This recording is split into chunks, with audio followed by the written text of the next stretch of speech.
Bonjour à tous, nous nous retrouvons à nouveau ce mardi pour un agro-webinaire du mardi. Et aujourd'hui, original, nous allons parler des peuplements forestiers, donc avec l'apport des séries temporelles d'images satellitaires pour caractériser leur composition. Et j'ai le plaisir d'accueillir Yousra Amrouni, qui est doctorante à l'UMR d'INAFOR de l'UNRAE à Toulouse, Eric Payassa, qui est ingénieur-chercheur au CNPF à Bordeaux, et puis David Cheren, qui est enseignant-chercheur à l'École nationale supérieure agronomique de Toulouse. Et donc, pour démarrer, je veux rappeler, Yousra va pouvoir mettre son diaporama, et je rappelle aux personnes qui arrivent que vous avez deux possibilités pour interagir avec les intervenants et moi. C'est d'une part le chat qui est utilisé principalement pour à la fois nous donner des informations ou me faire part d'éventuels soucis techniques. Et moi, je vous mets quelques messages pendant le temps du webinaire. Et surtout, je vous conseille d'utiliser la rubrique QR, questions-réponses, qui est le bouton où vous pouvez poser par écrit toutes vos questions. Et évidemment, merci de les mettre là plutôt que dans le chat parce qu'ensuite, on peut oublier de prendre vos questions quand elles sont dans le chat. Je le représenterai par écrit dans le chat. Et donc, je vous souhaite un bon webinaire. Et Yousra, vous avez la parole. Bonjour à toutes et à tous. Merci Philippe pour l'introduction. Déjà, est-ce que vous voyez bien mon écran? Vous m'entendez bien? Très bien, tout va bien. Parfait. Donc, j'ai le plaisir de commencer cette première partie du webinaire sur l'apport des séries temporelles d'images satellitaires pour la caractérisation des peuplements forestiers. Donc, moi, je commence la première partie où je vous présente quelques éléments de méthodologique, ainsi qu'un focus sur deux projets de recherche qu'on a au sein de l'UMR d'INAFOR, qui abordent différentes approches pour répondre à la question de cartographie des sciences forestières. Donc, pour commencer, donc, quelques éléments du contexte. Donc, aujourd'hui, l'information de la composition des sciences forestières est une donnée incontournable pour tout ce qui est suivi et conservation des forêts. Donc, il peut s'agir de tout ce qui est suivi de la ressource forestière dans le temps et de faire l'inventaire de la ressource, donc, ce qui permet de guider un peu les pratiques sylvicoles. Cela concerne aussi l'estimation de la biomasse, donc la biomasse forestière et le flux de carbone, et ça va aussi jusqu'à la surveillance d'espèces invasives, du dépérissement des arbres et des maladies. Donc aujourd'hui, nous n'avons pas d'informations détaillées à l'échelle de la France et fournies de manière homogène pour caractériser les essences forestières. Il y a bien évidemment diverses sources d'informations. Donc, je commence par citer la baie des forêts produite par l'IGN, qui est une base de données cartographique qui recense entre 5 et 10 catégories de feuillus. Mais les feuillus de conifères, pardon, donc, mais les arbres ne sont pas distingués que si le peuplement est pur à plus de 75%. Donc, comme vous pouvez le voir dans cette carte à droite, donc la baie des forêts est fournie par département et un décalage de mise à disposition de cette baie des forêts entre départements. Donc là, la dernière version, nous avons attendu environ 10 ans pour avoir une couverture nationale de tout le territoire. Donc, il y a d'autres supports cartographiques, à savoir les plans simples de gestion pour les forêts privées et les cartes d'aménagement de l'ONF pour les forêts domaniales. Donc, cependant, l'information n'est pas homogène entre ces deux types de supports et n'est pas toujours accessible. Donc, c'est dans ce contexte que la télédétection se présente comme étant un outil favorable au suivi des milieux forestiers. Donc, tout ça grâce à la vue synoptique et homogène qu'elle offre sur le territoire, ainsi qu'un coût relativement intéressant, voire gratuit dans certains cas. Donc, pour la définition, la télédétection, c'est l'acquisition d'informations à distance, donc à travers des capteurs qui sont en fait embarqués au bord de drones, d'avions et de satellites, donc en fonction de l'altitude de vol. Donc, en télédétection, nous avons deux systèmes. Donc, pour faire simple, des systèmes passifs et des systèmes actifs. Alors, les systèmes passifs, ils vont mesurer l'énergie rétrodiffusée par les cibles en surface. Donc, il y a le soleil qui va émettre le rayonnement électromagnétique. Les arbres vont absorber une partie de cette énergie et réfléchir une autre partie. Donc, c'est des systèmes qui sont forcément dépendants du soleil. Et nous avons également des systèmes actifs, donc ceux qui fournissent leur propre énergie, ils l'envoient vers la surface de la Terre et mesurent ensuite l'énergie qui est rétrodiffusée. Donc des exemples de systèmes passifs, donc la plupart des satellites optiques sont des systèmes passifs. Et pour les systèmes actifs, on a tout ce qui est radar et lidar, ce sont des systèmes actifs indépendants du Soleil. Donc, en général, les systèmes de télédétection sont caractérisés par trois principales résolutions. La première, c'est la résolution spatiale. Donc, c'est la finesse du détail qu'on puisse observer. Donc, je vous montre ici à travers ces trois extraits, donc des résolutions spatiales différentes. Et là, vous pouvez voir qu'il y a un niveau de détail qui est aussi différent. Donc, avec des images satellites, World View 1,80 m, Spot à 2,50 m et Spot 4 à 20 mètres. Donc, on n'a pas forcément la même information selon la résolution spatiale. La deuxième caractéristique des systèmes de télédétection, c'est la résolution temporelle, en fait, qui revient à mesurer l'intervalle nécessaire à un capteur, donc satellite ou avion, à repasser au même endroit avec le même angle de vue. Donc, on parle souvent de série temporelle d'images. Donc, je vous montre ici un exemple de série temporelle d'images Formosat pour l'année 2013, où nous avons la même emprise qui est acquise selon différentes dates de l'année. La troisième caractéristique des systèmes de télédétection, c'est la résolution spectrale. Alors, la résolution spectrale, c'est la capacité d'un capteur ou d'une caméra à séparer le rayonnement électromagnétique réfléchi en différentes longueurs d'onde. Donc, cette capacité de séparation de rayonnement électromagnétique est mesurée par le nombre de longueurs d'onde dans laquelle le satellite ou l'avion peut enregistrer. Donc, on parle souvent de systèmes multispectraux, donc qui peuvent enregistrer l'information dans 3 à 10 bandes spectrales, et des systèmes hyperspectraux dans lesquels il y a plus de 200 bandes spectrales qui sont continues et beaucoup plus étroites que les systèmes multispectraux. Donc, cette information spectrale, elle est très intéressante. Pourquoi? Parce qu'en fait, à chaque surface, donc que ce soit l'eau, la végétation ou le sol, ils ont des comportements différents en fonction de la longueur d'onde. Et cette résolution spectrale qui va permettre de distinguer une surface ou une autre. Donc, tout est question des propriétés optiques de chaque objet, donc que ce soit le sol ou la végétation ou autre. Donc, ces propriétés optiques de surface permettent à un objet d'absorber, d'émettre ou de réfléchir une partie de ce signal. Donc, si on se concentre maintenant sur les propriétés optiques de la végétation et plus particulièrement de la feuille, donc je vous montre ici la structure interne d'une feuille, donc avec les deux parenchymes qui sont enveloppés par les épidermes et la cuticule. Donc, selon le compartiment visé, il y aura un comportement qui sera différent. Donc, je m'explique. Par exemple, dans le domaine du visible, nous avons les pigments foliaires qui vont gouverner. Donc, plus la teneur en chlorophylle est importante, plus la réflectance est faible dans le domaine du visible. Donc, dans le domaine du proche infrarouge, au contraire, c'est plutôt la structure du parenchyme qui va gouverner.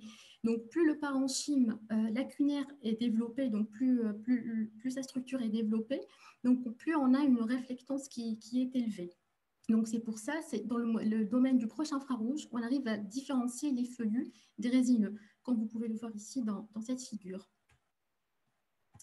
Et enfin, le domaine du moyen infrarouge, donc c'est un domaine dans lequel c'est plutôt le contenu en eau des feuilles qui gouverne. Donc, plus les feuilles contiennent de l'eau, plus la réflectance est faible. Donc, ceci est grâce aux 2 fenêtres atmosphériques qui existent dans le domaine du moyen infrarouge.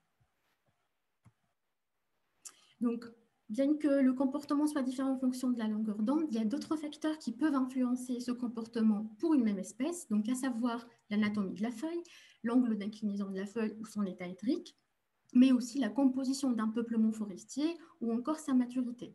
Donc à cela s'ajoutent les conditions d'éclairement, mais aussi les dates d'acquisition. Donc tous ces divers facteurs en fait vont influencer la réflectance dans les diverses longueurs d'onde.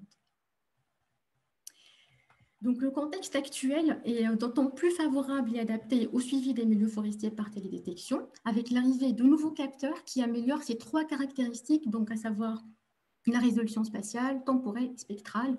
Donc, je cite ici divers capteurs, donc à savoir Sentinel-2, qui est un capteur qui acquiert les images depuis 2015 avec 13 bandes spectrales et un temps de visite de 5 jours à 10 et 20 mètres de résolution spatiale.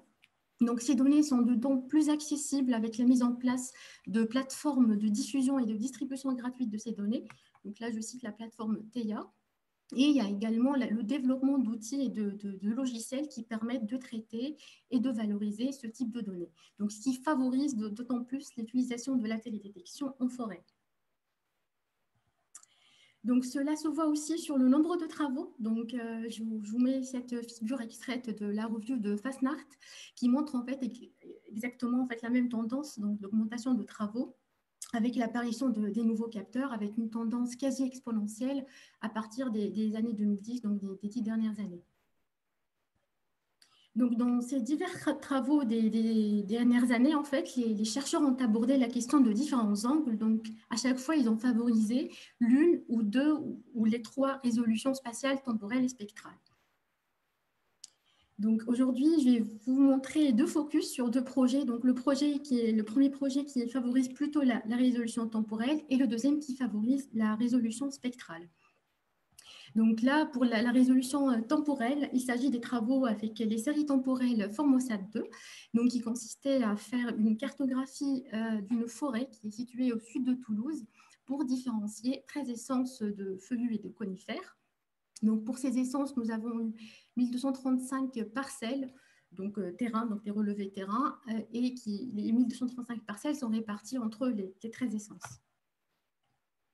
Donc, je vous montre ici la signature spectrale de ces 13 essences dans le domaine du visible, donc plus particulièrement la bande du rouge. Donc, on retrouve ici la tendance dont je vous ai parlé tout à l'heure, donc la diminution de la réflectance avec le début de la saison.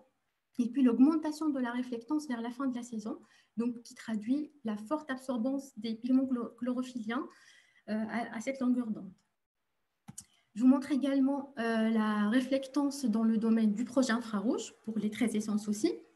Donc là, on a l'autre tendance, donc l'augmentation de la réflectance ici donc, au tout début de la saison et une diminution vers la fin de la saison. Donc, comme je vous ai dit tout à l'heure, cette augmentation de réflectance est conduite et guidée un peu par le développement de la structure du parenchyme, donc qui est d'autant plus élevé pour les feuillus que pour les résineux. Donc, on voit bien qu'on a une réflectance beaucoup plus importante pour les essences de feuillus que les résineux. Donc, avec l'examen de signature spectrale, on remarque aussi que les dates les plus discriminantes des diverses essences, c'est les dates de printemps. Donc, on le voit bien ici avec la date du 26 mai. Donc, on arrive à bien séparer ces essences. Donc, avec la signature spectrale, la signature dans le proche infrarouge pendant toutes les dates de l'année. Donc, ces augmentations de réflectance et de diminution sont forcément liées à des stades phénologiques. Donc, ça peut coïncider avec le calendrier phénologique théorique que nous avons ici. Cependant, l'interprétation reste un peu délicate. On ne peut pas forcément conclure que c'est le début de la floraison de la feuillaison. Donc, alors pourquoi? Parce qu'en fait, par exemple, ici, bien que les dates de débourrement soient étalées, donc en fait, on a un trou dans les données. Donc, on voit qu'entre le 3 mars et le 6 mai, on n'a pas de date, donc à cause de la présence de couverture nuageuse ou des contraintes spécifiques au capteur. Pareil pour la fin de la saison, donc on voit que la période de sénescence qui est beaucoup plus courte entre les essences et on a en plus une résolution temporelle qui est faible, donc on n'arrive pas à dire que c'est forcément lié à la phénologie. Donc pour expliquer tout ceci en fait et trouver et démontrer et valider si la phénologie est directement liée à la mesure de réflectance.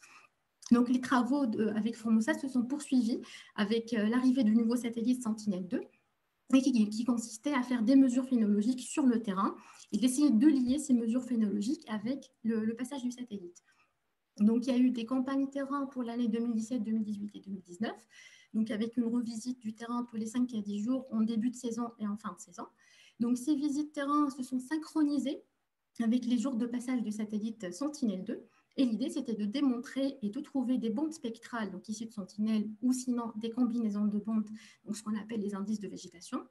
Donc, s'il y avait une corrélation ou s'il y avait une explication entre ces indices et les stats phénologiques observés. Donc, il y a eu des observations sur le terrain des stats phénologiques avec la méthode BBCH qui permet de détecter le stade et le pourcentage d'avancement de ce stade. Donc, il y a eu également des mesures, des notations en fait du stade du sous-étage. Donc, on voit ici que Donc, il y a la fougère qui se déploie donc, vers le 20 avril. Et il y a eu également des mesures, des photos hémisphériques pour mesurer l'ouverture ou la fermeture de la canopée, ce qui permet de savoir ce qui a été mesuré par le satellite. Donc, les résultats montrent que le satellite Sentinelle-2 est capable de détecter ces stades phénologiques avec des précisions plus ou moins variables. Donc, plus particulièrement, c'est les indices de végétation qui ont permis de détecter les débuts et fins de saison. Donc, notamment ici, l'indice relatif au contenu en chlorophylle, qui permet de détecter les débuts de saison pour les 13 essences avec une précision de 5 jours. Et il y a également l'indice qui est relatif au contenu en caroténoïdes, qui permet de détecter avec une précision un peu plus faible, donc une précision plus ou moins 10 jours de la fin de saison. Donc, voilà pour la partie, pour l'approche hypertemporelle. Donc, maintenant, je vais basculer sur les autres travaux de recherche qui ont plutôt favorisé l'approche spectrale, donc l'approche hyperspectrale, où c'est plutôt la résolution spectrale et la résolution spatiale qui ont été favorisées. Donc, il s'agit de déterminer, de détecter plutôt des arbres d'alignement dans un milieu urbain. Donc, il s'agissait des travaux de thèse de Jocelyn Enval où il a utilisé des données hyperspectrales à très haute résolution spatiale. Donc, vous voyez, c'est des résolutions de 40 cm et de 1 mètre, donc 1,60 m. Donc, l'idée, c'était d'utiliser ces données à très forte résolution spatiale et hyperspectrale en combinaison avec d'autres informations, donc à savoir ici le modèle numérique de surface, qui permet d'avoir la hauteur de la surface, ainsi que des données ponchromatiques. Donc, l'idée était d'utiliser ces données de manière indépendante. Donc, à chaque fois, il prend une source de données, il essaye de détecter ces arbres urbains et d'ensuite trouver la meilleure stratégie pour fusionner ces données et d'arriver à mieux ou pas détecter ces essences. Donc, les résultats montrent que le domaine du proche infrarouge est le domaine le plus intéressant dans cette classification d'essences arborées en milieu urbain. Donc, c'est le domaine qui a permis la meilleure précision, donc la meilleure précision globale de classification. La meilleure stratégie de fusion a permis également d'améliorer de 2% cette détection, mais ça reste non significatif.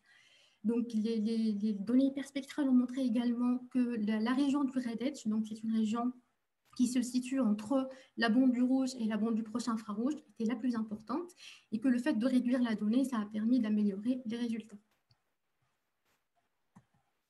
Donc, pour conclure, donc, on vous a montré aujourd'hui le potentiel des données, des séries temporelles de télédétection qui permettent de mieux identifier les essences forestières entre elles. Donc, il y a bien évidemment une meilleure identification des essences de feuillus grâce à leur phénologie beaucoup plus marquée que les essences de résineux. Donc, on a vu également l'apport des données multispectrales et hyperspectrales qui permettent de mieux tracer la signature spectrale de chaque essence et donc d'arriver à mieux la séparer et la distinguer des autres, avec un intérêt particulier de cette région du Red Edge, en fait, donc celle qui se situe entre le rouge et le proche infrarouge. Donc, les données multi-hyperspectrales ne sont pas complètement indépendantes des données hypertemporelles. Donc, l'idée, c'est de combiner les deux types d'informations temporelles et spectrales pour arriver à mieux distinguer les essences. Donc, il faut faire attention sur les échantillons de référence. Donc là, les travaux que je vous ai montrés, donc il y a un déséquilibre entre échantillons, donc il faut de plus en plus enrichir cette base d'échantillons et d'arriver à un équilibre entre classes pour arriver à mieux estimer les précisions. Donc, il est important aussi de noter que la réduction de dimensions permet d'éviter le surapprentissage, donc qui va de soi également avec les échantillons de référence. Donc, si on a plusieurs variables qui expliquent nos références terrain, donc il faut augmenter les références terrain. Sinon, on tombe dans du surapprentissage, voire la diminution de performance. Et il faut également faire attention à la validation de terrain, donc de ces cartes issues de la télédétection. Donc, il faut qu'à chaque fois, la validation soit indépendante de l'entraînement pour éviter également des surestimations de précision. Donc, dans les perspectives, donc, il est nécessaire d'aborder des travaux pour comprendre un peu les effets qui se cachent un peu derrière les signatures spectrales, à savoir l'effet du sous-étage, comme je vous ai montré tout à l'heure dans l'extrait avec l'image hémisphérique du polo. Donc, il y a un sous-étage qui permet de réfléchir également à un signal et qui peut porter à confusion certaines essences. Il s'agit également d'explorer le potentiel des données radar. Donc, il y a les données Sentinel-1 également distribuées par Copernicus, donc le programme européen, donc, qui sont indépendants du Soleil. Et donc, il n'y a pas de nuages donc, dans ces images, qui permet un suivi phénologique beaucoup plus régulier dans le temps.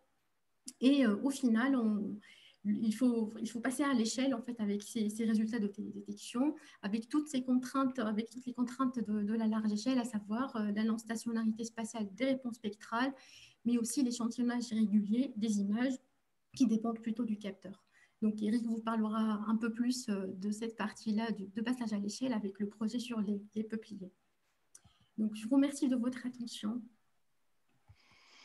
Merci beaucoup Yousra. Et donc, merci de Eric de pouvoir mettre son diaporama. Peut-être que les une ou deux références importantes, tu peux les mettre dans le chat pour les gens qui seraient intéressés d'avoir ces informations. Merci.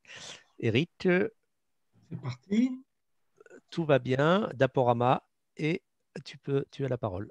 Bon. Mode diaporama? Oui, oui, oui, c'est normalement, oui. Oui. Ça vient? Ça y est, ok. C'est bon, c'est parti. Donc, je suis Eric Payassa, donc je travaille au Centre national de la propriété forestière et je vais vous faire une présentation sur la carte nationale des peupleraies obtenue par télédétection hypertemporelle. Alors, je précise tout de suite que ce travail correspond au travail de thèse de Yousra Amrouni qui vient de nous faire cette première présentation et que moi, j'ai participé modestement à l'encadrement de cette thèse avec David Chirène, Véronique Chéré et Claude Montel. Et sur cet encadrement, je suis la partie, on va dire, professionnelle, disons, de ce travail qui a été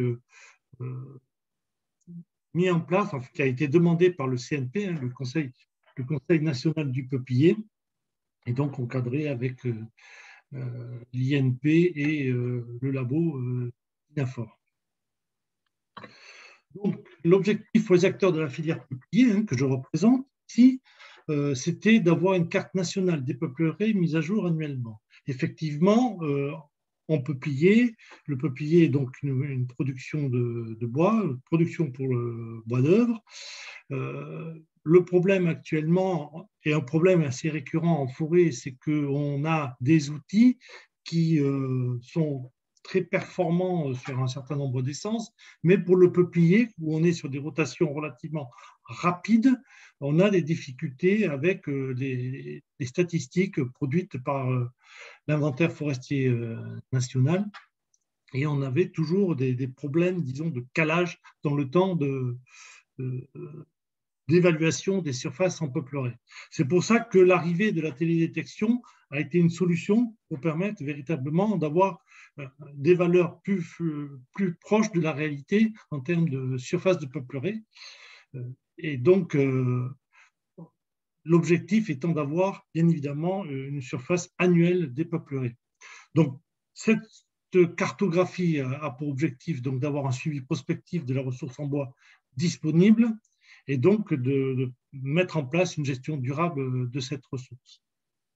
Alors, les objectifs secondaires de cette cartographie, c'est de pouvoir faire aussi des suivis des coupes, des suivis des replantations, parce que qui dit coupe dit replantation obligatoirement, et avoir des suivis de classe d'âge qui nous permet de savoir un petit peu où on en est. Donc, deux méthodes d'évaluation, d'identification à large échelle ont été envisagées donc, par Yousra dans le cadre de sa thèse. La première méthode, c'était par apprentissage actif, avec Active Learning. Donc, pour ce travail-là, nous avons sélectionné 3 secteurs fortement populicoles en France. On les voit, un dans le, on va dire, dans le Grand Sud-Ouest, un dans l'Ouest et un dans le quart d'Ouest. À partir de ces secteurs-là, on a fourni, disons, des parcelles de peupliers d'apprentissage. Une classification supervisée a été réalisée à l'échelle locale et on a adapté des modèles locaux qui ont été faits par ajout d'échantillons sur les différentes tuiles par Active Learning. Le résultat de ce travail est qu'on a obtenu un modèle global capable d'identifier avec précision les peupleraies dans les 3 secteurs d'études performance supérieure à 90%. Ce premier travail a fait l'objet d'une publication scientifique, donc vous voyez la référence au bas de l'écran. La deuxième méthode, c'était la classification automatique via un indice spectral peuplier dédié. Donc l'idée là a été de se baser essentiellement sur un indice spectral. Donc Yousra a créé un indice spectral caractéristique des peupleraies et utilise aussi dans cette classification l'apport des bandes du Red Edge et du moyen infrarouge, le tout étudié sur une période bien spécifique de l'année, comme elle a évoqué tout à l'heure, où là, pour les peupliers, effectivement, on est centré sur une période bien définie. Et on voit par exemple le graphique de la réflectance de la bande rose du Mire en 2018 sur l'année, où on voit les fourrés en gris et les peupliers en vert qui se distinguent nettement, disons, de l'ensemble des forêts, et donc qui va permettre justement de faire cette distinction. Alors, pour faire la cartographie nationale, quelle méthode choisir? En termes de performance, on avait l'approche 1 et 2 qui étaient à peu près équivalentes, que ce soit via l'active learning ou soit via la sélection des variables. Mais on avait quand même, avec la méthode 2, une mise en œuvre qui est quand même nettement plus facile. Et cette classification superficielle posait moins de soucis. De plus, quand on passe du local à large échelle, ce qui est quand même ce qui était un travail justement demandé dans le cadre de cette thèse, c'était véritablement de ne pas rester sur le local, mais véritablement partir sur un produit opérationnel et utile pour les professionnels, c'était de passer à large échelle. Et là, l'approche 2 était compatible avec la chaîne de traitement IOTA 2 conçue pour les cartographies à large échelle. Donc, sachant qu'on avait des performances équivalentes, mais que de point de vue des outils du passage du local en large échelle, l'approche 2 était préférable, Yousra a retenu l'approche 2. Alors, pour réaliser ce travail, donc, il a été nécessaire d'utiliser la plateforme de traitement haute performance du CNES, basée à Toulouse, à côté du CSBio. 50 téraoctets d'espace de stockage ont été nécessaires et 30 CPU aussi. Donc, ce qu'il faut savoir, c'est que la France entière, c'est quand même 90 tuiles Sentinel-2 pour un volume de données brutes de 42 téraoctets. Pour au final avoir un volume de données traitées de 340 gigaoctets. Donc là, ça, c'est une vraie problématique pour nous, professionnels de la forêt, mais non professionnels de la géomatique. Ça montre bien que l'intérêt de ces images satellites est certes forte, mais elle demande des moyens de calcul qui nous dépassent totalement et qui sont véritablement disponibles via des services très spécialisés comme le CNES. Alors, pour faire cette cartographie, Yousra a utilisé une chaîne de traitement appelée IOTA 2 qui a été développée par le CSBio. Le CSBio, je sais pas, c'est le Centre d'études spatiales de la biosphère qui a travaillé sur les aspects occupation des sols. Donc, ils ont mis au point cette chaîne de IOTA 2 que Yousra a configurée et adaptée pour la classification des peupleraies en utilisant bien évidemment l'indice PI2. Donc, on aboutit à une version bêta du produit peuplier. Donc là, on a la carte France entière. Bon, on ne le voit pas très bien, mais on a tous les points peupleraies qui sont en vert et qui sont pas très visibles. Mais je peux vous confirmer que les points verts sont bien là. Alors, pour illustrer ce travail-là, on va rester sur la France entière, mais on va prendre un zoom un petit peu plus précis en se situant sur la vallée de la Garonne, hein, ici. Et donc là, on est sur une portion de la Garonne, du côté de l'Aréole, on va dire en aval de l'aréole. Donc là, on a l'orthophotographie 2018, cette même zone géographique. Et donc maintenant, nous allons voir la classification obtenue. Voilà, nous avons en vert là la classification des pixels peupliers, puisque là on parle de pixels obtenus par l'approche 2. Alors, ça c'est les pixels identifiés peupliers, mais il a fallu rajouter une dimension supplémentaire, c'est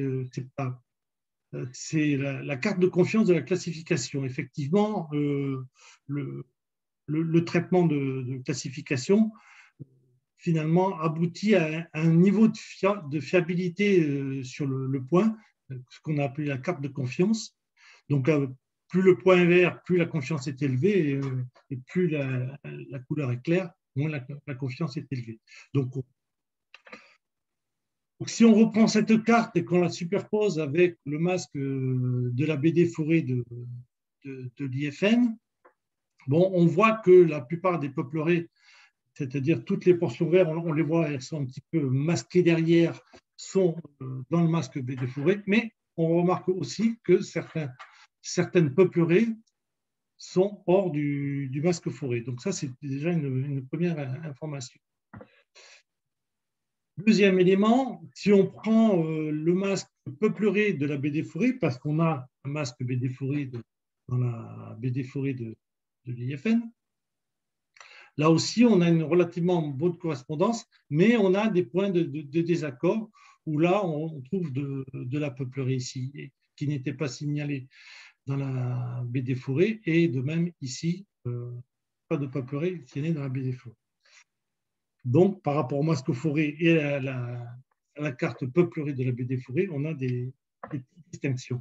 Alors, ce qu'on remarque aussi, c'est que le niveau de confiance est fonction de l'âge de la peuplerée. Plus on est sur des confiances fortes, plus on est sur des peuplements âgés. Et les confiances faibles sont souvent en lien avec des jeunes plantations. Alors, par contre, tout ça, c'était presque bien, mais on s'aperçoit qu'on a en creusant un petit peu plus, on s'aperçoit qu'on a bien évidemment des surdétections qu'on a essayé d'éclaircir un petit peu. Et donc, si on reprend l'orthophotographie donc de la même année, hein, on est sur les orthophotos de 2018, puisqu'on est sur la couche satellite 2018, et là, on s'aperçoit que par rapport à l'image précédente, les deux surdétections correspondent de côté à effectivement une peuplerée, mais là, on est sur des points agricoles de plein champ. Donc ça montre que finalement, face à ce résultat de cartographie et de classification, il va y avoir un post-traitement nécessaire avant de pouvoir utiliser cette carte, de faire utiliser cette carte par les professionnels de façon à un peu corriger ces surdétections. Alors, en présentant la carte de confiance de la classification, on voit déjà que on a les surdétections correspondant à des champs correspondent à des niveaux de confiance qui sont faibles. Donc, une des solutions pourrait éventuellement être de sortir des points avec un niveau de confiance insuffisant, de façon à ne retenir que les points ou les pixels véritablement fiables. Pareil, en utilisant le masque forêt, mais si on sort les pixels qui sont hors du masque forêt, on peut avoir ensuite une sous-évaluation des surfaces en peuplier, puisqu'on s'est aperçu qu'on avait des peupleraies qui étaient effectivement en dehors du masque forêt. Et ça pose le problème du masque forêt qu'on a pu utiliser, que Yousra a pu utiliser dans le cadre de sa thèse, qui est un élément qui demanderait probablement à être travaillé de façon plus approfondie. Enfin, pour terminer, on voit que les peupleraies sont relativement bien calées avec le cadastre. Donc là, on a les limites cadastrales et on voit que les peupleraies sont bien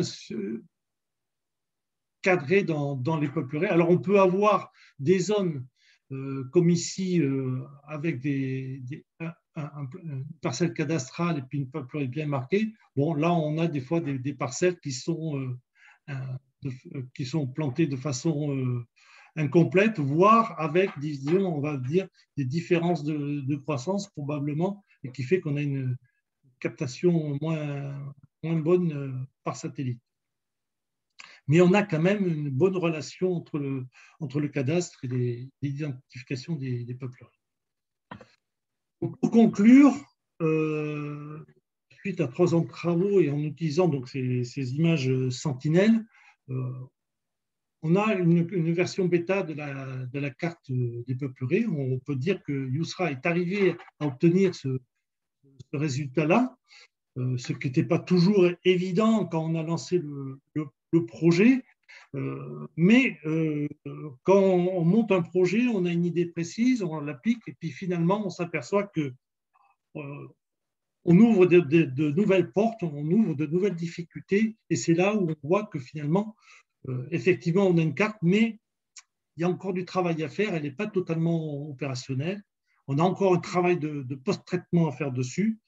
Donc, pour éliminer, bien évidemment, ces surdétections, donc là, il va falloir voir un petit peu comment, si on utilise le masque forêt ou les faibles valeurs de confiance.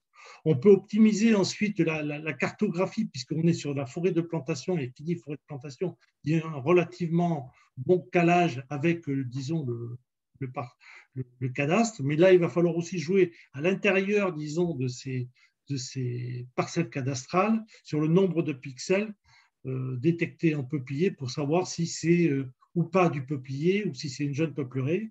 Et c'est là où on a encore une autre difficulté à avoir, c'est l'optimisation de l'identification des jeunes peuplerées.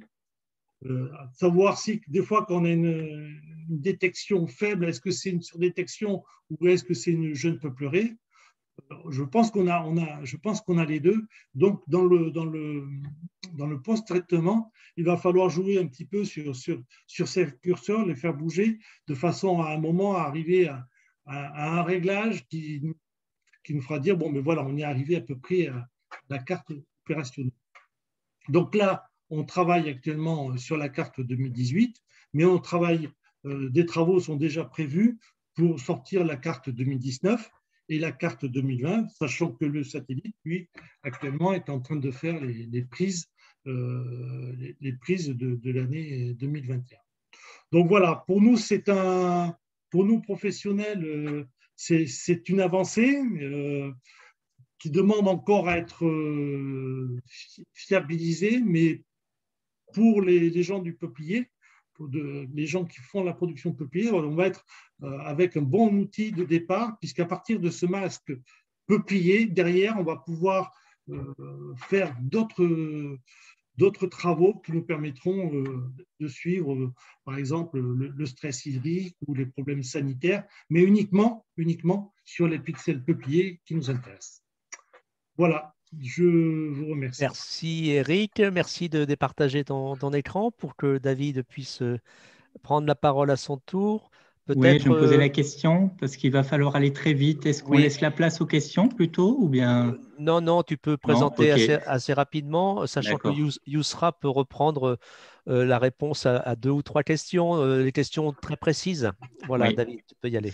Alors, moi, je vais vous parler, donc je suis enseignant-chercheur à l'ENSAT, l'école d'agro de Toulouse, en télédétection géomatique. Je vais vous parler un petit peu de ce qu'on fait en télédétection justement dans la formation ingénieur et en particulier vous parler d'une spécialisation qui s'appelle agrogéomatique, avec un exemple de projet. Alors, j'ai repris la diapositive que j'avais utilisée il y a 2 semaines dans une autre présentation pour montrer un petit peu la place du numérique dans cette formation d'ingénieur agronome, avec finalement des cours assez classiques en tronc commun en première année, des cours autour de la donnée, des bases de données, des cours en programmation et en statistique. Ensuite, en 2e année, on a des cours un petit peu plus spécialisés en pré-spécialisation, en particulier avec une unité en bioinformatique et puis une unité en géomatique également. Donc, c'est là que les étudiants commencent à manipuler un peu des images. Et puis, on a des spécialisations dont certaines sont orientées autour du numérique et en particulier la spécialisation agrogéomatique. Donc, c'est ça que je vais vous présenter maintenant. Alors, cette spécialisation, elle existe depuis une petite quinzaine d'années. Et en fait, elle est mutualisée avec un Master 2, le master qui s'appelle Sigma, et donc qui est un master avec l'ENSAT et aussi l'UT2J, donc Université Toulouse-Jean Jaurès. Donc un master en fait qui est très orienté géomatique, mais avec des applications, pas uniquement en agro, mais plutôt aussi en environnement et aménagement du territoire. Donc on a en général des promos d'une vingtaine d'étudiants, avec très peu finalement malgré tout d'ingénieurs agronomes. On a entre 0 et 5 étudiants qui interviennent, enfin voilà, qui sont intéressés pour suivre cette spécialisation. Et donc on a des enseignements qui sont à la fois orientés informatique, mais aussi géomatique et télédétection. Et à l'issue des cours, on a un atelier de géomatique qui dure 6 semaines avant de partir en stage, et je vais vous présenter quelques exemples de réalisation dans le cadre de cet atelier. Donc, c'est un atelier, on donne un sujet, c'est un projet à réaliser à temps plein, 6 semaines, avec des groupes de 2 à 3 étudiants par sujet. Les sujets changent chaque année et ce sont des sujets qui sont proposés par soit des laboratoires de recherche, mais aussi des entreprises, des services de l'État. Donc, on collabore avec différentes structures et donc on a un encadrement en partenariat. À la fois, nous, enseignants, on est impliqués et puis aussi les commanditaires sur l'aspect plus thématique, voire technique, sont également impliqués. Alors, je vais vous montrer 2 exemples de réalisation. Je vais être très rapide. On a une thèse qui a été soutenue en 2015 par Pierre-Alexis Hérault, et dans le cadre de cette thèse, il avait développé un outil pour vectoriser automatiquement les forêts dans les minutes de la carte d'état-major du 19e siècle. Donc, un sujet un petit peu différent de ce qu'on a vu précédemment. Là, il s'agissait d'extraire des forêts à partir de ces anciennes cartes, avec certaines difficultés de traitement d'image. Et donc, voilà le type de carte qu'on obtient en utilisant cet outil. Un autre exemple ici avec plusieurs reliefs.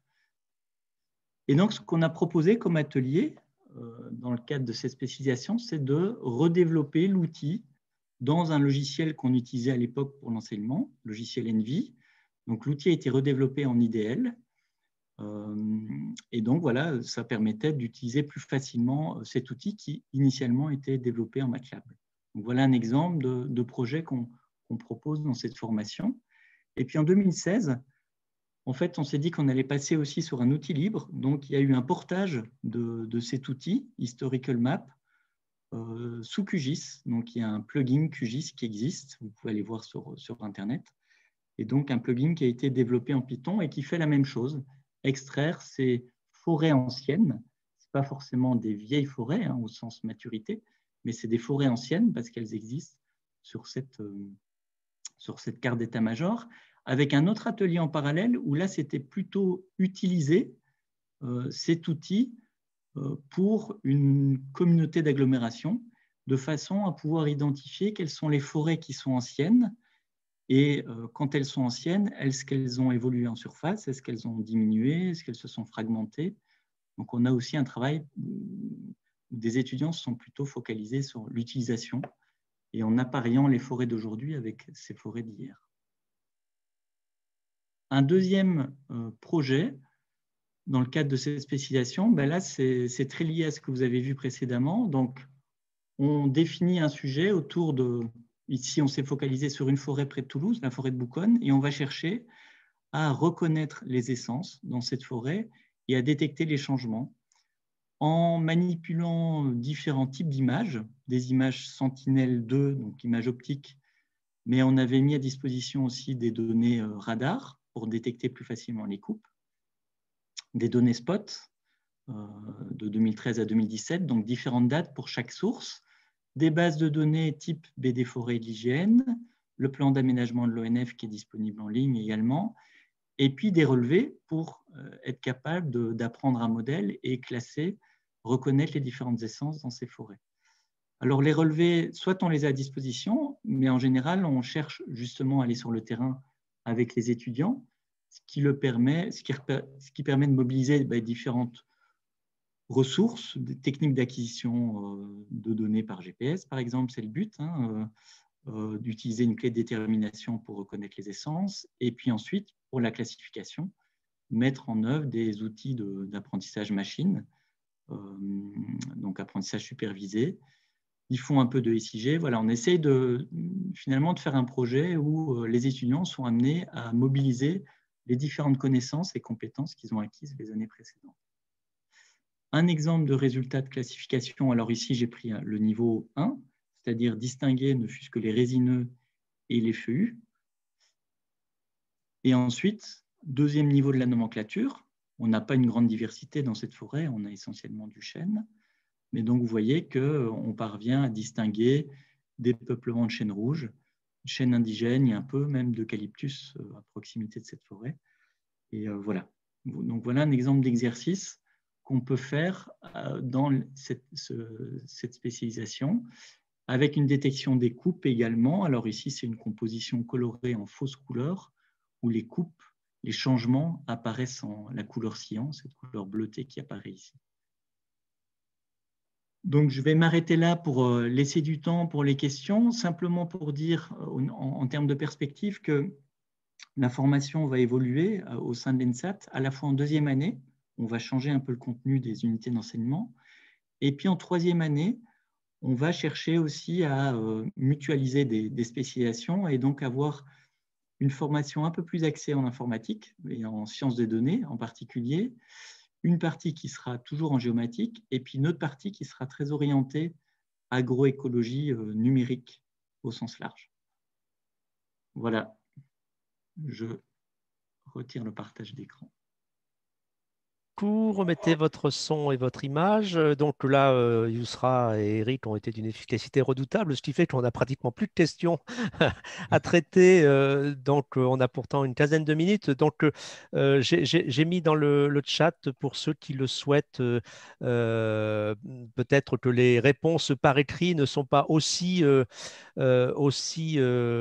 claires que ça peut l'être à l'oral, et peut-être aussi que ceux qui n'ont pas répondu, Eric et David, vous pouvez peut-être regarder et compléter. Alors, il y avait une question autour de l'agroforesterie. Comme on est dans des webinaires qui concernent quand même beaucoup les productions agricoles non sylvicoles, évidemment, il y avait une question autour de l'agroforesterie. Est-ce que les techniques que vous utilisez, donc je n'ai pas vu la réponse de Yousra, mais peut-être développer cet aspect-là, je pense que ça peut intéresser les participants. Oui, complètement. Alors, il y a deux façons de s'y prendre. On a pas mal travaillé sur les infrastructures agroécologiques et notamment tout ce qui est arbres-forêts, donc les haies, les arbres isolés également. Deux façons de s'y prendre en fonction de la résolution spatiale de l'image. Soit on travaille avec une image à une résolution spatiale assez fine, ce qui fait qu'on va plutôt chercher ce qui est ligneux et ce qui est non ligneux, et a posteriori, en fonction du contexte, on va identifier les parcelles en agroforesterie de cette manière-là. Soit on se dit, on utilise une image de résolution spatiale un peu plus grossière, mais en fait, la réflectance ou la texture de l'image fait qu'on va pouvoir directement classer les pixels comme parcelles en agroforesterie. Donc, suivant le type de données qu'on utilise, il y a moyen d'aborder la question de façon différente. Et peut-être qu'on peut reconnaître en plus le peuplier sur ces parcelles en agroforesterie, puisque parfois le peuplier est utilisé. Ok, merci beaucoup. Eric, tu veux compléter? Non? Non, Non. C'est bon. À titre d'exemple, on a une parcelle, une peuplerée dans le sud de la France qui est une peuplerée en agroforesterie avec du blé. Donc la densité des peupliers est quand même assez importante. C'est des peupleraies qui ont 10 ans d'âge. Donc c'est une parcelle qu'on arrive à détecter très bien. Donc il n'y a pas forcément de signal qui est un peu bruité par la couche agricole, par l'étage agricole qui est en dessous. Mais je pense plus la densité est importante, donc moins on arrive à détecter le signal du sous-étage ou de l'agriculture. Plus il y a de densité, là, le risque, c'est de confondre les deux essences. Ok, oui, donc, et du coup, ça renvoie aussi à une question de Didier Letiec qui s'étonnait de ne pas avoir de réponse par rapport aux autres, sur que se passe-t-il quand les espèces se mélangent, en particulier quand il y a des branches d'un arbre qui recouvrent, s'entremêlent avec un autre arbre d'une autre espèce. Qu'est-ce que ça se passe en termes d'image et de... Alors, Ça, c'est un problème. Nous, c'est toujours une question aussi de résolution spatiale en particulier. C'est-à-dire que quand on travaille avec les images Sentinel-2 et si on travaille l'échelle du pixel et pas de l'objet, donc on ne segmente pas l'image pour créer des groupes de pixels, l'hypothèse que l'on fait, c'est qu'un pixel correspond à une classe d'essence. Et ce qui est bien sûr une simplification, puisqu'on sait très bien qu'il y a des pixels qui correspondent à des mélanges d'essence. Mais on fait l'hypothèse qu'à cette résolution spatiale-là, 10 mètres, voilà, un pixel égale une couronne d'arbre. Si on regarde un petit peu les travaux sur l'impact de la résolution spatiale sur la performance de classification, de reconnaissance, on a une courbe un peu en cloche, comme ça, où en fait, ce n'est pas parce qu'on va avoir une image qui spatialement est très détaillée, donc avec une résolution spatiale très élevée, 1 mètre par exemple, qu'on va gagner en performance de classification, parce qu'à ces résolutions-là, on a une forte hétérogénéité spectrale. Et donc, parfois, certains pixels, c'est des parties de couronnes d'arbres, et parfois, on est dans des zones d'ombre, et donc finalement, on a beaucoup de bruit à ces résolutions-là. On a un optimum au niveau de la performance entre 8 et 12 mètres d'après les résultats qu'on a eus par ailleurs et d'après la littérature. Et ensuite, une fois qu'on bascule sur des résolutions spatiales au-delà de 15 mètres, là, on se retrouve effectivement de nouveau avec des pixels qui sont ce qu'on appelle des mixels, donc des mélanges d'essence. Et là, on peut utiliser d'autres approches, essayer de démélanger les pixels et donc reconnaître des proportions d'essence au sein de pixels. Ok, merci. Donc, je reprends quand même les questions répondues parce que moi, en tant que néophyte, peut-être qu'il y a des personnes dans la salle qui sont un peu comme moi. Par exemple, quand Hélène pose la question des images de THRS, moi, je ne sais pas ce que c'est. Et comme Yousra répond THRS, je suis resté ignorant sur ce sujet-là. Donc, ça veut dire quoi, THRS? Très haute résolution spatiale.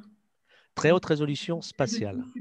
Ouais. Très bien. Et dans le même, alors un peu différemment, mais il y avait une question de Solène, qui est peut-être enseignante ou dans le développement. Quelle solution existe lorsqu'on ne sait pas trop ou très peu programmer pour pouvoir analyser les images sentinelles, des logiciels disponibles, des prestataires ayant la compétence? Donc là, Yousra a répondu qu'il y avait le logiciel Orfeo Toolbox.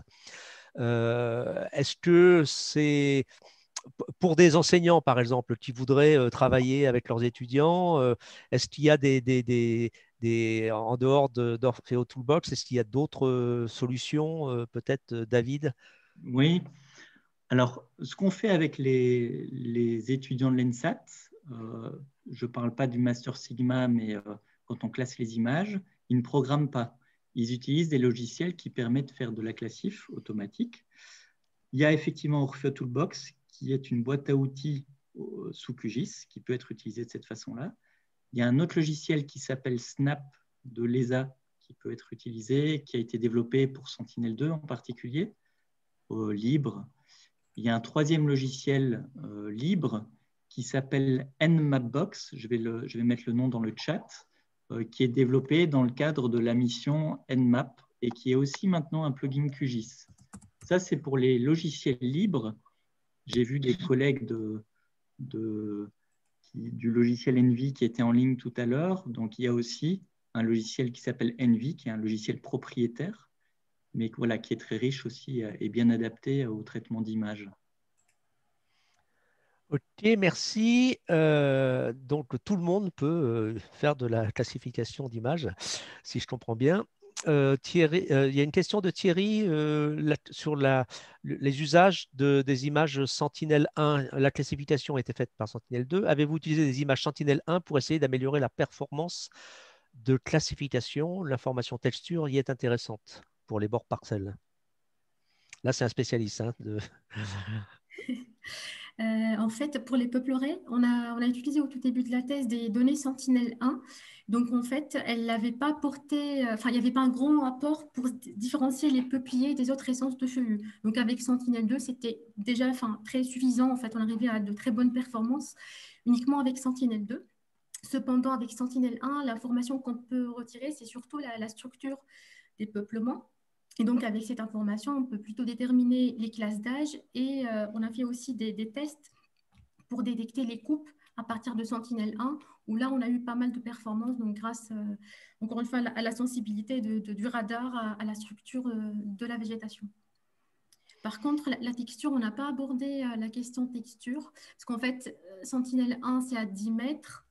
L'espacement entre peupliers, c'est 7 à 8 mètres. Donc, ça nous semblait un peu...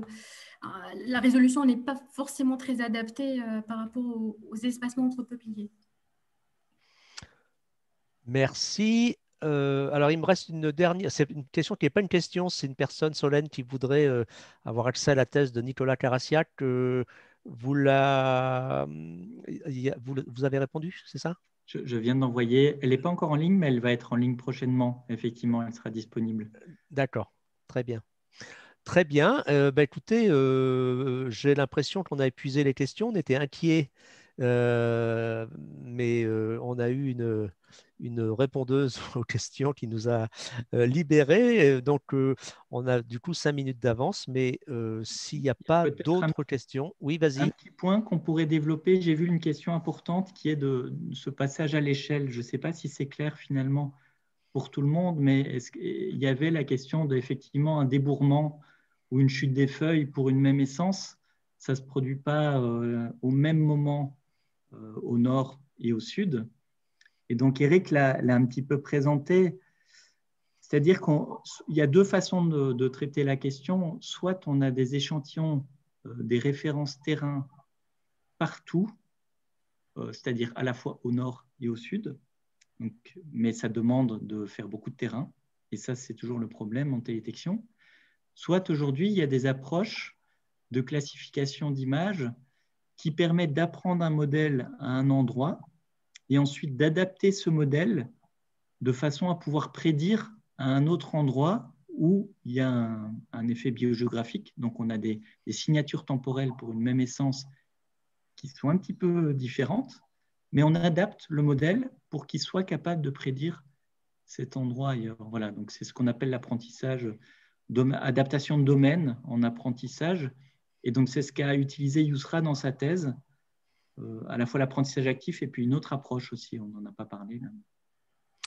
Merci beaucoup pour cette précision, David. Est-ce que Yousra ou Eric voulaient ajouter quelque chose ou tout est clair? En tout cas, un grand merci à vous trois. Et donc, nous allons nous diriger vers la fin de ce webinaire.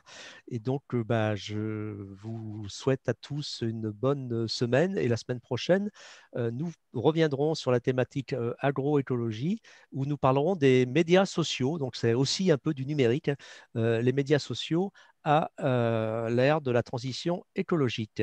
Merci à vous tous et bonne semaine à vous. À bientôt. Au revoir. Merci. Au revoir. Au revoir.